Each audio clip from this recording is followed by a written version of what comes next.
Tento program obsahuje audiokomentár.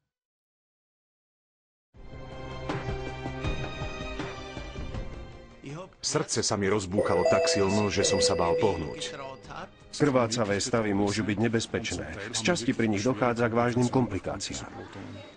Nasledovala zástava dýchania a krvného obehu a museli ma neodkladne operovať. To bol začiatok konca. Viem, že mnohí kolegovia sú zneistení, to treba povedať. Nejde tu o ochranu pacienta, ale o ochranu ziskov výrobcov. RTVS uvádza dokumentárny film Triky farmaceutického priemyslu.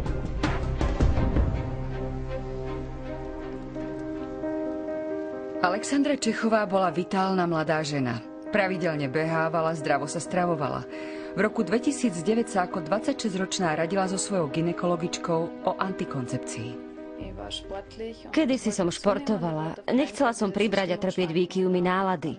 Hneď mi odporúčila jazz ako nízkodávkovú antikoncepciu, ktorá nezaťažuje telo. Alexandra Čechová tieto antikoncepčné tabletky s údajne dobrou znášanlivosťou užívala 5 mesiacov. V tom čase som bola vo výbornej kondícii, no zhruba po 100 metroch behu sa mi začala točiť hlava. Prišlo mi zle a zatmelo sa mi pred očami. Vôbec som si to nevedela vysvetliť. Premýšľala som, čo sa to so mnou deje. Takmer som odpadla. Nevedela som sa udržať na nohách. Chcela som len ležať a nehýbať sa. Ako tam ležala, chytila som ju za ruky a masírovala som jej ich. Mala ich úplne studené. A nohy takisto. Zrazu sa ma opýtala: mami, to je tvoja ruka či moja?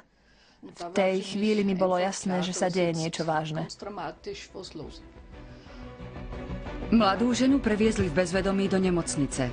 Nasledovalo vyšetrenie počítačovou tomografiou a magnetickou rezonanciou.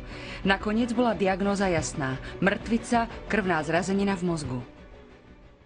Medzičasom už bola noc a ja si pamätám na situáciu, keď som si kládla otázku, či mám mať obavy, že sa ráno nepreberiem.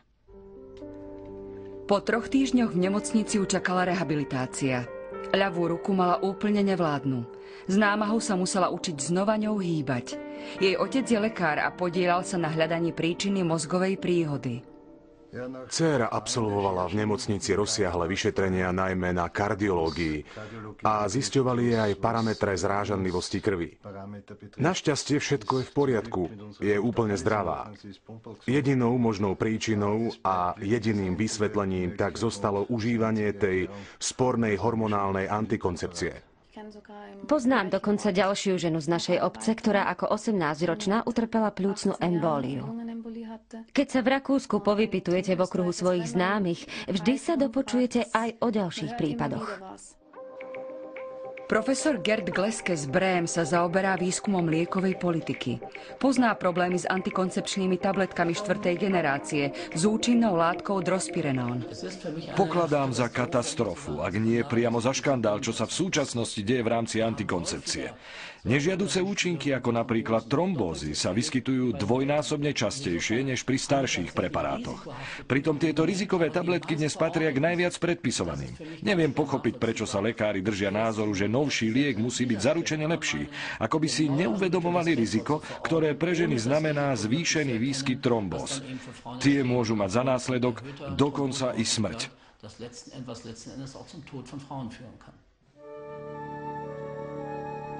Felicita Zrohrerová z nemeckého mestečka Kehl práve dokončila štúdium veteriny, keď sa takisto rozhodla pre novú antikoncepciu s údajne dobrou znášanlivosťou.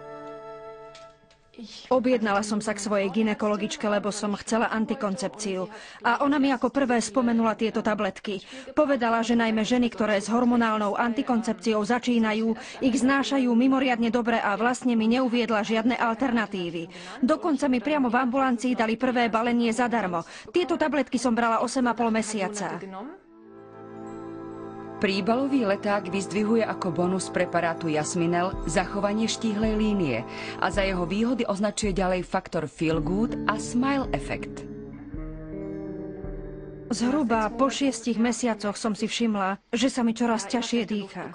Veľmi rýchlo som sa unavila, bola som malátna a pri športe som nepodávala také výkony. Postupne sa to zhoršovalo a nevedela som si to vysvetliť. Návšteva lekára nepriniesla žiadny výsledok. Po 2 mesiacoch Felicitas náhle skolabovala. Vyšla som hore 3 schodmi a odpadla som. Nevedela som sa nadýchnuť, ako by mi na hrudi stálo auto. Horná časť tela ma veľmi bolela. Našťastie priateľ ihneď zavolal záchranku. Felicitas Rohrerovú okamžite previezli do nemocnice. Nasledovala akútna zástava dýchania a krvného obehu. Nastala zástava dýchania a srdca a museli ma neodkladne operovať. Lekári boli bezradní. Mladej žene otvorili hrudný kôš a vykonali priamu masáž srdca. Z pľúcnych lalokov jej odčerpali 2 emitné misky krvných zrazenín, ktoré zapríčnili kolaps.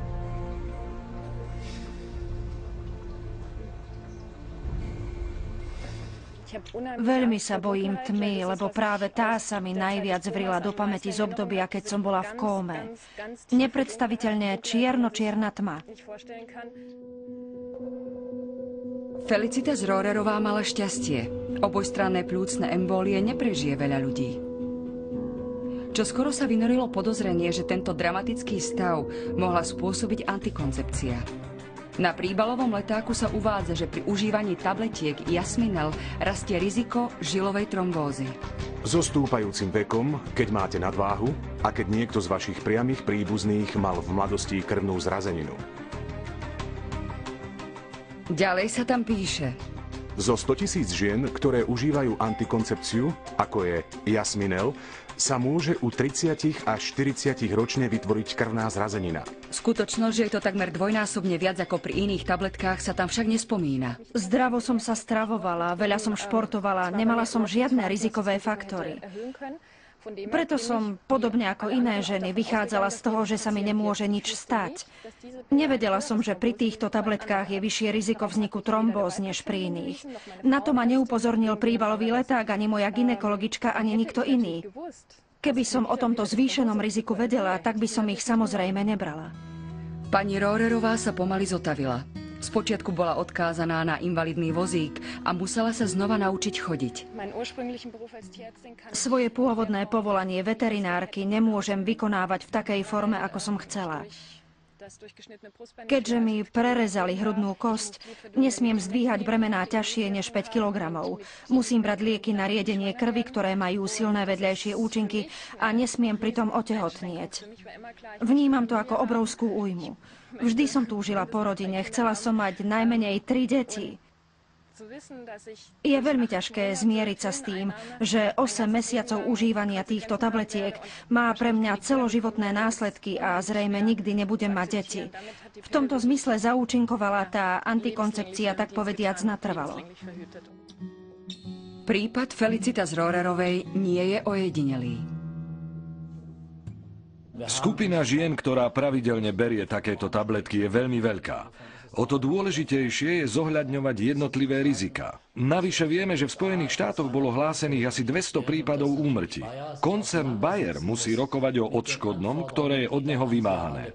V Spojených štátoch zažalovalo firmu Bayer približne 11 000 žien. Vo Švajčiarsku žalobu prvostupňový súd zamietol. Aj právnik Felicitas Rohrerovej podal žalobu a je optimistický. Keď sa nám podarí preukázať, že účinná látka drospirenón môže spôsobiť pľúcne embólie, dôkazné bremeno sa presunie na Bayer. Firma by musela dokázať, že v tomto konkrétnom prípade daný stav nesúvisel s drospirenónom. Medzičasom už jestvuje veľa štúdií, ktoré potvrdzujú súvislosť medzi zvýšeným rizikom vzniku trombóz a účinnou látkou drospirenón. Preto verím v pozitívny výsledok súdneho procesu. Zodpovední z koncernu Bayer odmietli rozhovor na túto tému. Napokon sa manažéri rozhodli pre písomné stanovisko. Uvádza sa v ňom, že antikoncepčné tabletky Jasmin a Jasminel sú spoľahlivo účinné a majú pozitívny pomer výhod a rizik. Bezpečnosť pacientok je pre firmu Bayer na prvom mieste. Ku konkrétnym prípadom Bayer dodal: Hlásené nežiaduce stavy nemuseli nevyhnutne súvisieť priamo s týmto medikamentom. Pre porovnanie, koncern Bayer už zaplatil poškodeným ženám v Spojených štátoch viac ako $1 miliardu. Práve táto suma svedčí o absurdnosti argumentácie typu pomer výhod a rizík je pozitívny a proti účinnej látke sa nedá nič namietať. Podľa môjho názoru by žiaden koncern nezaplatil dokopy 1 miliardu, keby sa nebál, že hroziace súdne konania prehrá a bude musieť platiť tak či tak.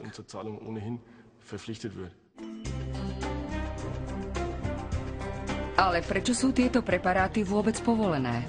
Nebránia počatiu lepšie ako staršie antikoncepčné tabletky. K tomu sa vyjadrila hovorkyňa Rakúskej agentúry pre zdravie. Boli schválené, pretože predstavujú účinnú a bezpečnú formu antikoncepcie. Je pravda, že riziko je nepatrne vyššie. Vieme, že venózne tromboembolie, teda prípady, keď sa krvná zrazenina, ktorá vznikne v cievach nôh, dostane do pľúc, sa končia smrťou len v 1 až 2% prípadov. Také riziko je pri správnej informovanosti obhájiteľné a dá sa akceptovať. Výhody z celkového hľadiska prevažujú nad rizikami. Pri schvaľovaní liekov vždy vychádzame z pomeru prínosu a rizika. Kým sa tieto tabletky predávajú a prinášajú zisk a kým tento zisk nie je nižší ako suma, ktorú musí Bayer vyplatiť poškodeným ženám, zostanú aj naďalej na trhu. To znamená, že zisk je tu dôležitejší ako bezpečnosť žien. Aj preto tak záleží na osvete, aby sa ženy orientovali v ponuke a žiadali si od lekárov tabletky druhej generácie. O tých vieme, že sú momentálne najbezpečnejšie. Môžu taktiež vyvolávať trombózy, ale oveľa zriedkavejšie než tie nové.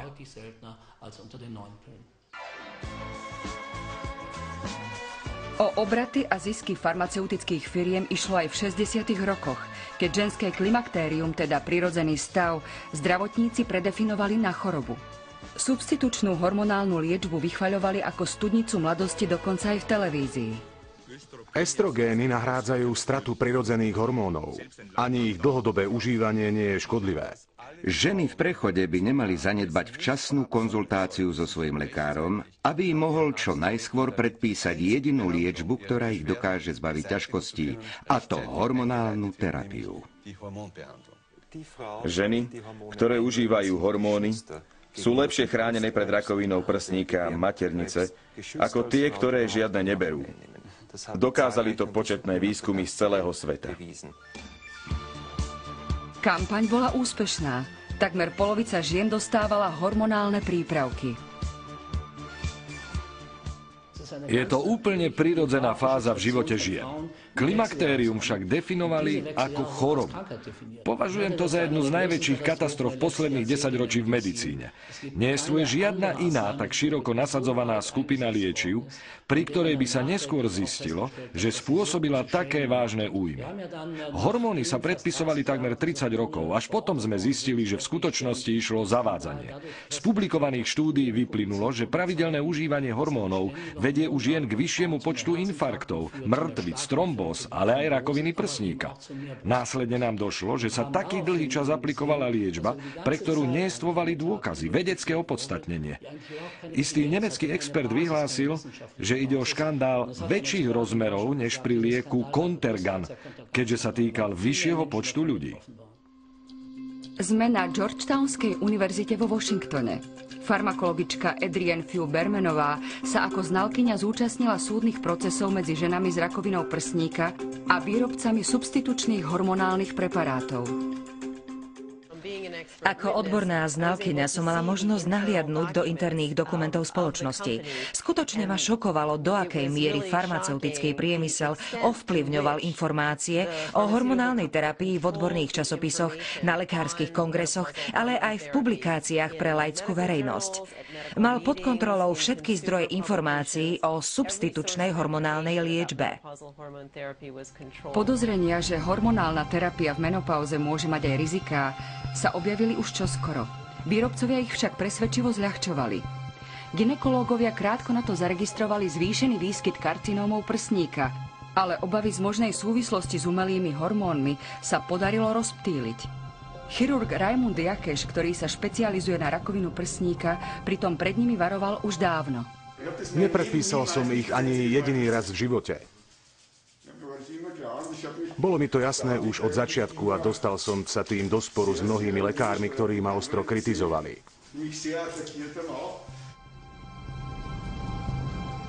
Široko koncipované štúdie napokon ukázali, že substitučná hormonálna liečba zvyšuje riziko výskytu rakoviny prsníka o 10%. To znamená, že len v Rakúsku tento druh terapie za tie roky pravdepodobne uškodil asi 100 000 ženám. Vieme, že ženské pohlavné hormóny predstavujú najvýznamnejší spúšťač procesu, pri ktorom sa pôvodne nezhubná bunka v mliečnych žľazách začne deliť a dochádza k zmenám, ktoré tvoria akýsi predstupeň rakoviny. Spôsobovalo mi to starosti v podstate odjak živa.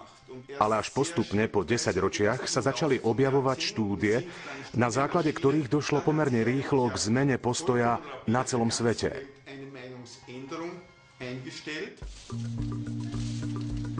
Po obmedzení predpisovania hormónov opäť klesol aj výskyt karcinómov prsníka. Ako je možné, že vážne pochybnosti vedcov kto si tak dlho odsúval nabok?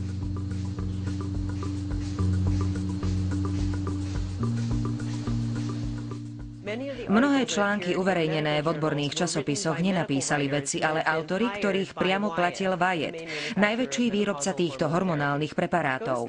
Utajení autori, ktorých si farmafirmy najali, samozrejme hájili ich stanoviská. Veľmi šikovne sa im darilo vkladať do článkov marketingové posolstvá. Kritici vidia marketing aj za očkovaním proti chrípke, na ktoré každú jeseň vyzývajú aj známi experti. V prípade mnohých chrípkových ochorení totiž očkovanie nie je vôbec účinné.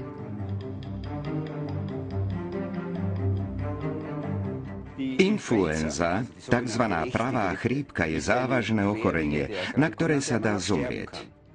A pokiaľ vieme vzniku nejakej choroby zabrániť, človek musí mať veľmi pádne argumenty, aby takéto očkovanie nepodstúpil. Naša rada znie jednoznačne. Chrániť by sa takto malo čo najviac ľudí.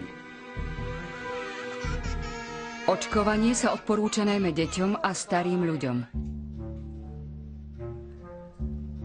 Thomas Jefferson je lekár a epidemiológ. Pre nezávislú organizáciu Cochrane Collaboration, ktorá združuje vedcov z celého sveta, analyzoval všetky dostupné dáta o očkovaní a liekoch proti chrípke. Niektoré z vedeckých článkov vôbec nenapísali tí, ktorí tam boli uvedení ako hlavní autori. Ba čo viac, nedokázali nám odpovedať na žiadne otázky, ktoré sme im položili v súvislosti s ich výskumom. Tie štúdie za nich napísali iní ako súčasť istého obchodu. A v súlade s tým prikrášľovali aj účinnosť daných liečiv. Pokiaľ sa zameriate na fakty, tak zdraví dospelí tvoria kategóriu, ktorá očkovanie proti chrípke potrebuje najmenej. Dôkazy hovoria o tom, že v závislosti od sezóny musíte zaočkovať 33 až 100 ľudí, aby ste zabránili jednému prípadu chrípky. Pokiaľ ide o staršiu populáciu, dáta sú takej povahy, že z nich nemožno vyvodiť žiaden záver vzhľadom na mizernú kvalitu štúdií. Vyskytli sa síce zriedkavé, ale veľmi vážne neurologické vedľajšie účinky. Tie sa však spomínajú iba v 40% štúdií a aj tam boli opísané len nedostatočne. Toto je súčasť marketingu. Zveličuje sa účinnosť a zamlčiavajú či bagatelizujú sa možné riziká. V prípade liekov proti chrípke zostávajú mnohé výsledky štúdií utajené. Európska agentúra pre lieky pri registračnom procese požaduje zverejňovanie nespracovaných dát. Záujmový zväz farmaceutického priemyslu Farmik na tlačovej konferencii vo Viedni protestoval proti tomuto nariadeniu z Bruselu. V zásade zastávame názor, že správy o klinických štúdiách nie je možné zverejňovať v plnom znení, pretože podstatnú časť týchto dát tvoria informácie o pacientoch. Generálny tajomník Farmigu teda argumentuje ochranou pacientov, keď sa stavia proti povinnosti predložiť nespracované dáta na posúdenie nezávislým vedcom. Farmaceutický priemysel kladie dôraz na transparentnosť. Keby sme nekonali transparentne, neboli by sme dôveryhodní. To je predsa samozrejme. Negatívne výsledky je však často veľmi ťažké publikovať, pretože medicínske odborné časopisy sa nerady zaoberajú takýmito témami. Svoje vlastné poslanie chápu tak, že ich úlohou je informovať o pokrokoch v medicíne.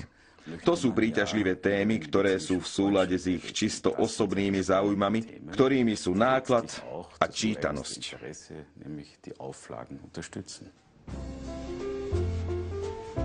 Aj na výročnom kongrese rakúskych internistov v Salzburgu počuť o negatívnych výsledkoch štúdií len zriedka.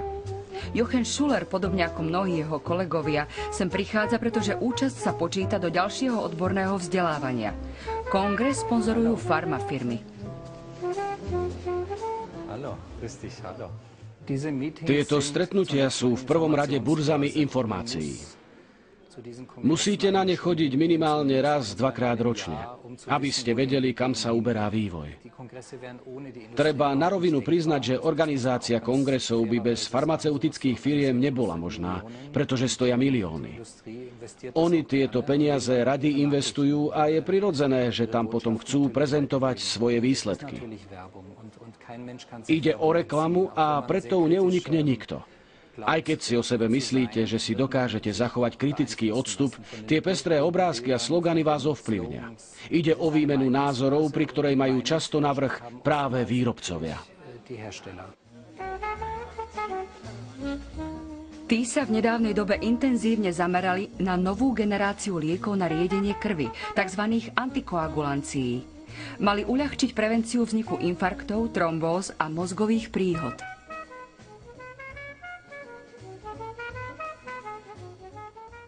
Tieto nové lieky boli masívne a agresívne propagované. V uplynulých rokoch sa stali témou číslo 1 na všetkých našich kongresoch. Dobrý deň. Ako vám môžem pomôcť? Smiem si vziať tú smernicu? Prosím. Ďakujem. Začiatkom roka 2010 bola vydaná klinická smernica, že pri fibrilácii predsiení treba uprednostniť nové antikoagulancia. Vyšla v čase, keď jeden z liekov z tejto skupiny ešte v Európe neprešiel registračným procesom. Išlo o pozoruhodný fenomén, keď smernica odporúčala liek, ktorý ani len nebol schválený.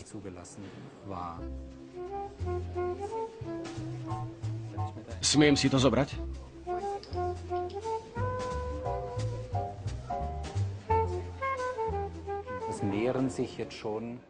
Už teraz sa množia veľmi kritické ohlasy aj od mnohých pacientov. A azda niet ošetrujúceho lekára, ktorý by sa nestretol s nejakými komplikáciami v podobe krvácania ľahšej, ale aj vážnejšej povahy. Prednedávnom sme dostali upozornenie, ktoré sa týkalo krvácavosti pri užívaní týchto liekov.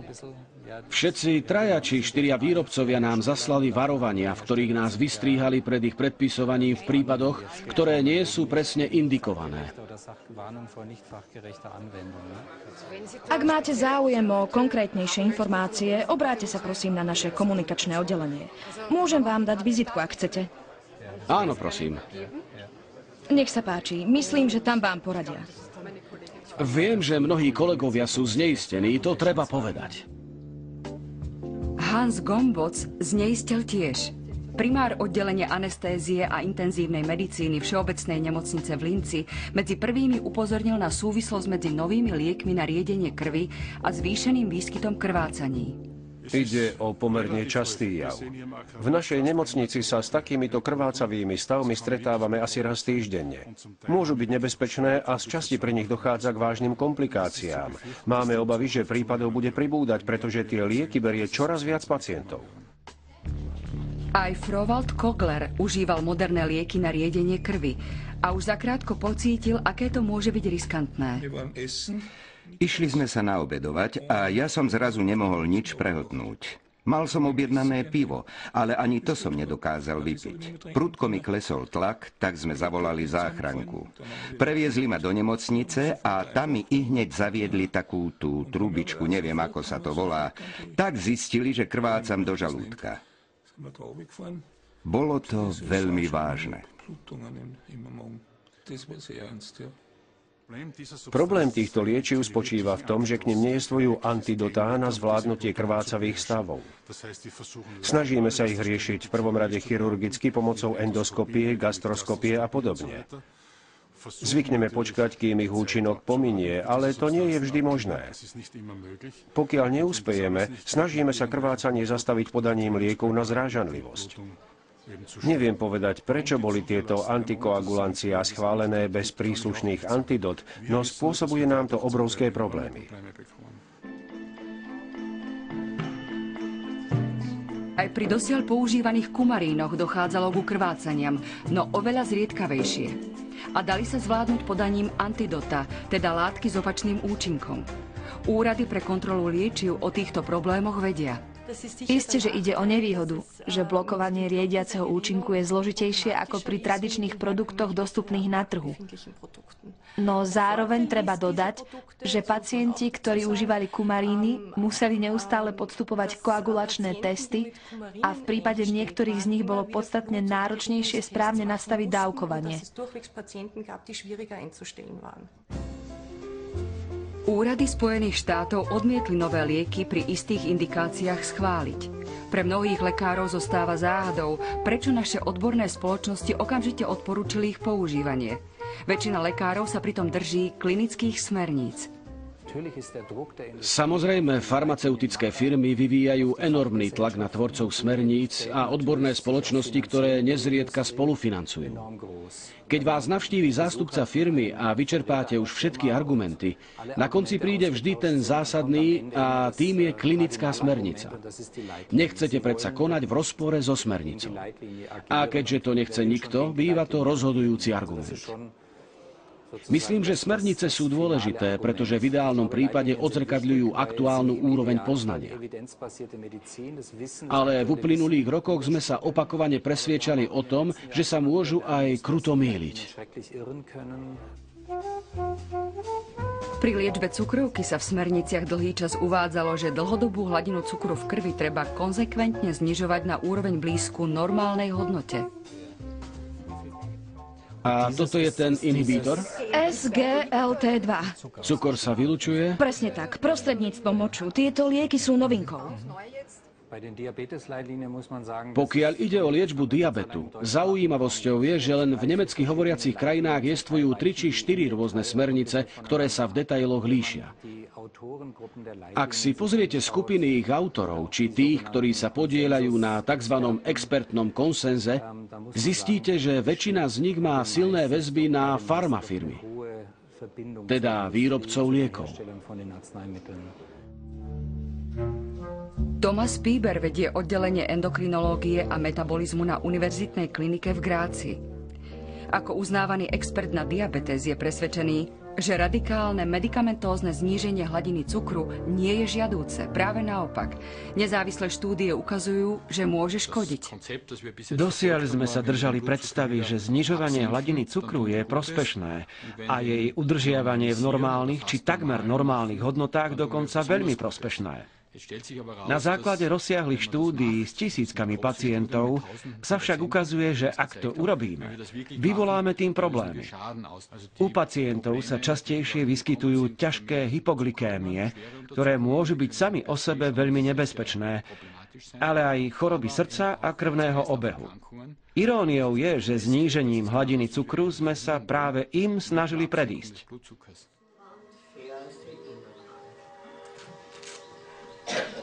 Friedrich Vogt zažil, aké dramatické následky to môže mať, ak sa hladina cukru liekmi zníži príliš rýchlo či prudko. Zobudil som sa uprostred noci na to, že ma zalial pot. Srdce sa mi rozbúchalo tak silno, že som sa bál pohnúť. Bum, bum. Boli to také pomalé, hlboké údery. Mal som pocit, že zomriem. Hladina cukru mi klesla po 30%. Hneď som si vzal tekutý cukor, ktorý mávam vždy pri posteli. Okamžite mi pomohol. V priebehu 3 minút ten stav pominul.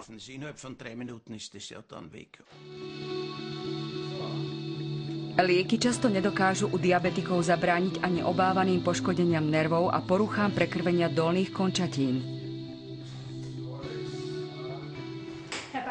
Pán Baldauf, urobím vám test citlivosti pomocou ladičky. Pamätáte si, ako prebieha? Áno. Cítite niečo? Nie. Vôbec nič? Dobre, ďakujem. Keďže trpím neuropatiou, mávam bolesti nôh, stehien a lítok. Niekedy aj chodidiel, ale to len zriedka. Najviac ma bolia stehná. Názor, že za tieto komplikácie môže výlučne zvýšená hladina cukru, nebol nikdy preukázaný. Situácia je v súčasnosti taká, že ak prejavíte záujem pustiť sa do výskumu, prečo je znižovanie cukru v krvi škodlivé, poskytovatelia verejných zdrojov vás odmietnú s tým, že ide o farmakologický problém a máte sa obrátiť na farmafirmy.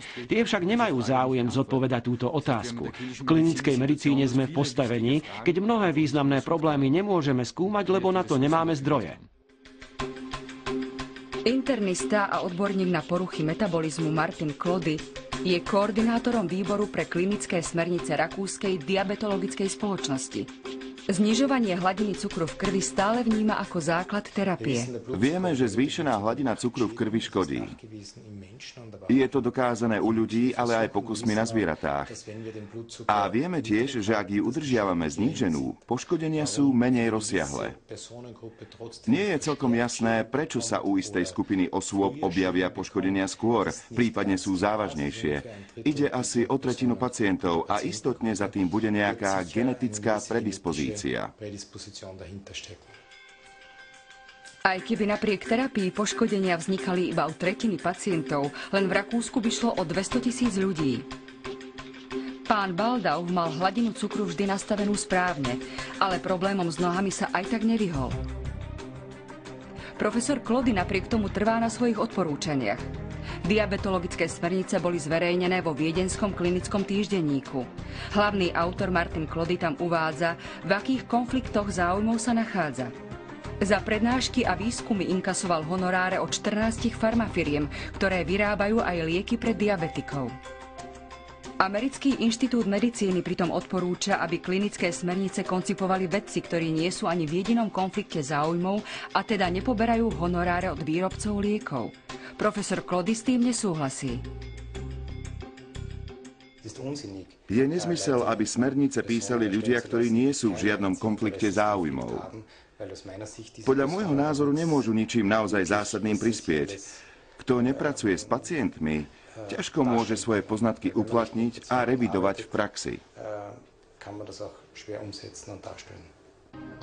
Hovorca farmaceutického priemyslu to vidí veľmi podobne. Dovolil by som si trochu spochybniť pojem nezávislý. Kto? V akej krajine a v akej funkcii je skutočne nezávislý? Som presvedčený, že práve farmaceutické firmy toho vedia najviac o svojich produktoch. Pracovali na ich vývoji nejakých 10-12 rokov, kým sa dostali na trh. Spolu so zúčastnenými odborníkmi a lekármi môžu najkompetentnejšie informovať o vlastnostiach a účinnosti ich vlastných medikamentóznych terapií. V uplynulom období sa stali hitom inhibítory protónovej pumpy. Medzi rokmi 2000 a 2010 počet predpísaných balení vzrástol štvornásobne. Táto skupina liečiv v súčasnosti dominuje. Znamená to, že patria k najčastejšie predpisovaným a kupovaným medikamentom. Dovolím si pochybovať o tom, či je to vždy zmysluplné. Som presvedčený, že lieky na znižovanie žalúdočnej acidity majú aj svoje riziká. Christa Holperová celé roky trpela v dôsledku toho, že tieto lieky niekoľko mesiacov užívala. V poslednom trimestri tehotenstva som zašla za lekárom, pretože ma pálila záha. Predpísal mi liek na potláčanie tvorby kyseliny, ktorý mi však nijako zvlášť nepomohol.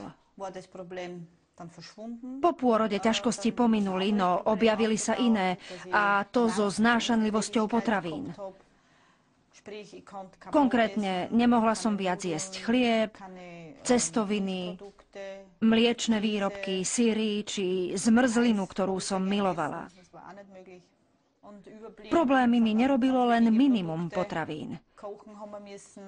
Museli sme variť 3 jedlá, zvlášť pre deti, zvlášť pre mňa a zvlášť pre manžela. Diétu som musela držať takmer 4 roky. Počas tejto vynútenej diety schudla Christa Holperová 18 kg. Medzičasom sa alergia trochu zmiernila. Christa je presvedčená, že jej spúšťačom sa stal onen liek proti páleniu záhy. Na Messerliovej inštitúte pre výskum vzťahov ľudí a zvierat na veterinárnej univerzite vo Viedni skúmali súvislosť medzi inhibitormi protónovej pumpy a vznikom potravinových alergií.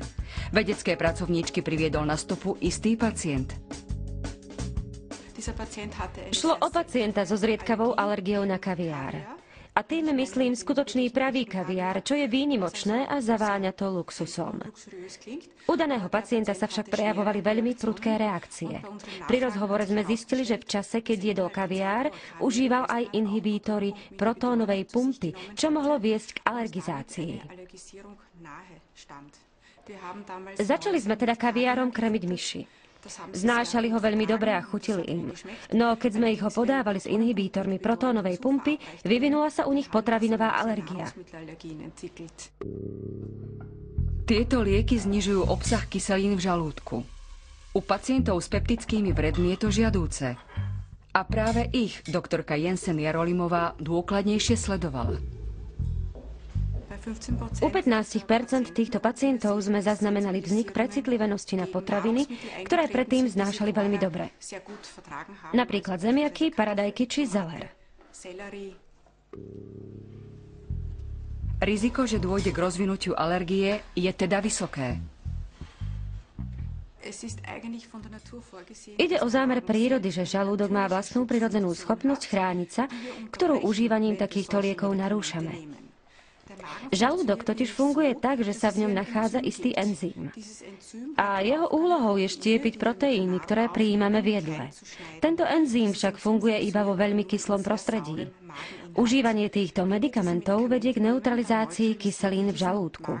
Enzym už nie je schopný pôsobiť, proteíny prechádzajú žalúdkom nestrávené a môžu vyvolať precitlivenosť. Počet alergií rastie aj u detí. Užívanie týchto liekov počas tehotenstva zvyšuje riziko, že sa u nenarodeného dieťaťa vyvinie potravinová alergia. Dnes sa inhibítory protónovej pumpy predpisujú 60 až 70% tehotných. Ovplyvňujú však nielen ich imunitu, ale aj osud nenarodeného dieťaťa. Štúdie preukázali, že už v tomto čase môže dôjsť k alergizácii, pokiaľ liekmi tlmíme obrannú schopnosť žalúdka.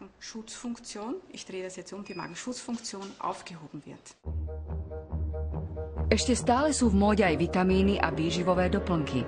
Približne 40% Rakúšanov ich užíva pravidelne. V roku 2012 priniesli rakúskym lekárňam obrat vo výške 76,5 milióna eur. Majú posilňovať obrany schopnosť, odbúravať stres a zaistiť nám dlhší život.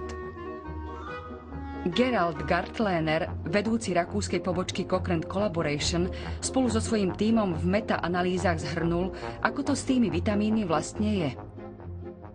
Pokiaľ ide o multivitamíny a vysoko dávkované vitamíny, dôkazy hovoria jasne o tom, že nemajú priaznivý vplyv na zdravie. Práve naopak. Pri užívaní niektorých vitamínov vo veľmi vysokých dávkach sa úmrtnosť zvyšuje. Patrí sem napríklad vitamín A a beta-karotén. No ľudia i naďalej veria, že sú zdraviu prospešné. Ide o starý mýtus, ktorý je vedome udržiavaný pri živote, pretože veľmi veľa ľudí na tom zarába obrovské sumy. Na jednej strane výrobcovia, na druhej ľudia, ktorí s týmito preparátmi obchodujú a predpisujú ich. Na to, aby sme tomu celému dali nejakú objektívnu bázu, chýba motivácia nielen u týchto ľudí, ale aj v systéme verejného zdravotníctva, pretože tieto preparáty sa hradia z vlastného vrecka. Združenie na ochranu spotrebiteľov poslalo zdravú osobu za 5 lekármi s dodatočným diplomom z ortomolekulárnej medicíny. Tá propaguje ako prevenciu ochorení užívanie minerálov a vitamínov vo vyšších dávkach. Veľmi nás zarazilo, že týchto 5 lekárov reagovalo úplne odlišne. Každý z nich identifikoval iný údajný deficit a predpísal iné minerály a stopové prvky. A to vo vysokých dávkach. V 3 z 5 prípadov došlo k prekročeniu hraničných hodnôt. To znamená, že pacientka mala užívať priveľké množstvo nejakej látky, čo jej mohlo prípadne uškodiť. Preparáty, ktoré lekári predpísali, nie sú lacné. Terapia mohla výjsť až na 500 eur. Pacienti zrejme netušia, že mnohí lekári sú finančne zainteresovaní na predaj vitamínových doplnkov. V rámci testu sme prišli na to, že lekári, ktorí tento druh receptov vypisujú, majú podiel na zisku. To značí, že keď si recept vyzdvihnete v kamennej či internetovej lekárni, časť peňazí dostane i lekár.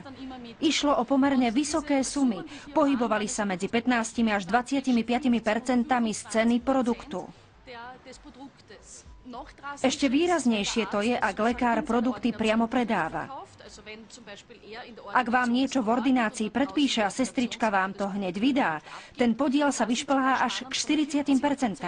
Čiže 40% z ceny produktu inkasuje lekár za to, že vás presvedčil, že ho potrebujete.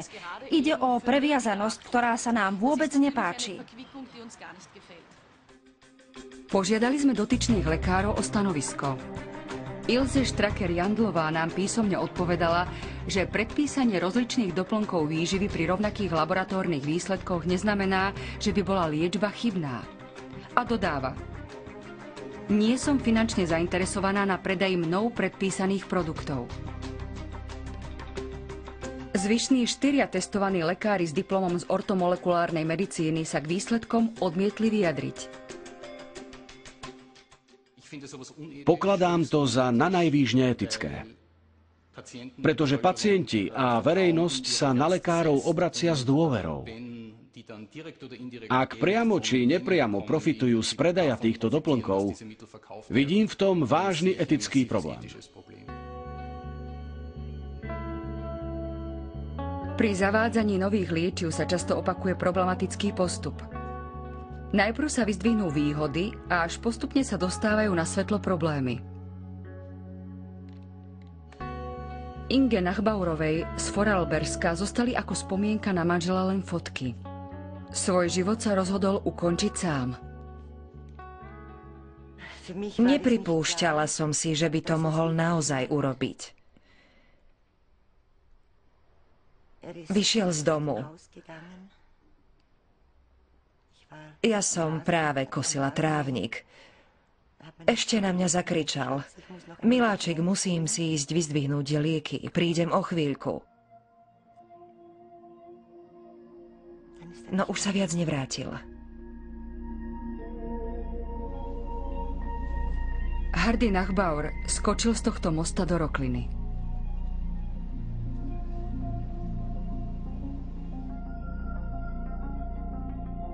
Trpel stavmi úzkosti a celé 10 ročia užíval lieky na upokojenie. Po onkologickej operácii upadol do depresií.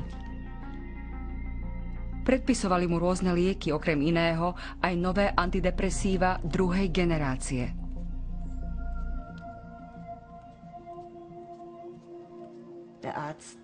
Lekár zastával názor, že sa manžel stal závislým od sedatíva, ktoré denne užíval 30 rokov. A chcel mu predpísať niečo jemnejšie, menej návykové. Manželovi pôvodný liek zo dňa na deň vysadil. A to bol začiatok konca. Namiesto neho mu predpísal nové antidepresívum. Až o rok neskôr boli zverejnené údaje, že pri týchto liekoch sa na začiatku terapie zvyšuje riziko samovraždy. Príslušné varovanie sa v príbalovom letáku objavilo až v roku 2008 na výzvu úradov. Epidemiológ Gerald Gartlener bol hlavným autorom metaanalýzy, ktorá porovnávala reálne výsledky štúdií účinnosti antidepresív druhej generácie.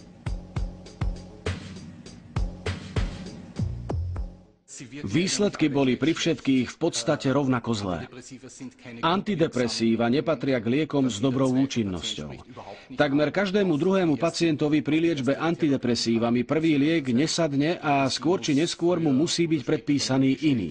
Veľmi veľa pacientov trpí vážnymi vedľajšími účinkami. U viac než 60% je to najmenej jeden, ktorý čiastočne znižuje ich kvalitu života. Počnúc s nevoľnosťami, vracaním, cez sexuálne dysfunkcie, až po vážne suicidálne, čiže samovražedné sklony. Výrobcovia popierajú, že by ich liečivá zvyšovali riziko samovraždy.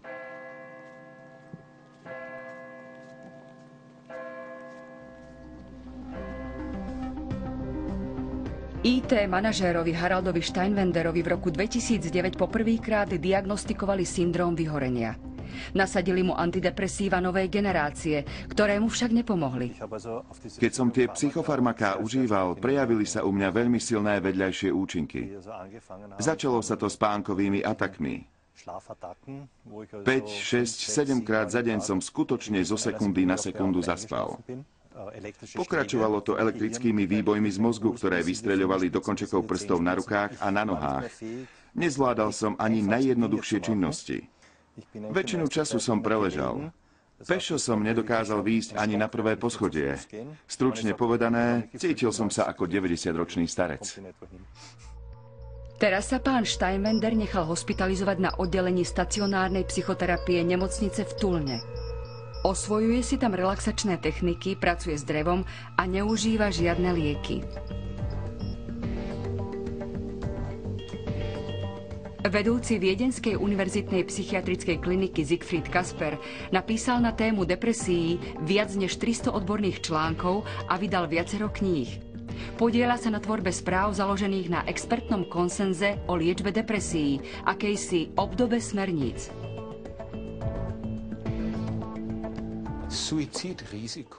Riziko samovraždy je u medikamentózne neliečeného pacienta s depresiou 3 až 4 krát vyššie ako u toho, ktorý lieky užíva. V odbornej správe o liečbe depresií nenájdete ani slovo o riziku samovraždy či nedostatočnej účinnosti liekov. Profesor Kasper dokonca píše o pokrokoch. V 90. rokoch sa rozvinula terapeutická akceptácia antidepresív. K výrazným pokrokom pritom došlo najmä vzhľadom na profil vedľajších účinkov. Nové lieky pomáhajú približne 70% pacientov veľmi účinne. Niektorí trpia určitými vedľajšími účinkami a my sa snažíme identifikovať, čo má táto skupina spoločné. Občas sa objavia metaanalýzy, ktoré vychádzajú z rôznych štúdií a dospievajú k iným číslam. Publikované články sú z veľkej časti veľmi tendenčné, majú v pozadí nejaký cieľ a favorizujú ten či onen typ terapie. Žiaľ, množstvo týchto metaanalýz totiž sponzorujú nejaké záujmové združenia, ktoré tým sledujú svoje ciele. Našu metaanalýzu rozhodne neovplyvnili cudzie záujmy. Financovali sme ju z verejných zdrojov, aj keď priznávam, že zo Spojených štátov. Nie je pravdou, že by antidepresíva účinkovali u 70% pacientov. Je to známa vec a v dôkladne vykonaných štúdiách sa jasne ukazuje, že u každého druhého pacienta liečba nezaberie. V súvislosti so správou profesora Kaspera, v ktorej sa píše tak málo o problematickosti nových antidepresív, je zaujímavý i vzťah s farmaceutickým priemyslom. Výrobcovia posudzovaných liečiv ako sponzori finančne podporili vydanie časopisu. Zrejme sa to nezaobišlo celkom bez protislužby. V našom prípade tie texty vznikajú tak, že si viacerí spolu sadneme. Ostatná komunikácia prebieha e-mailami.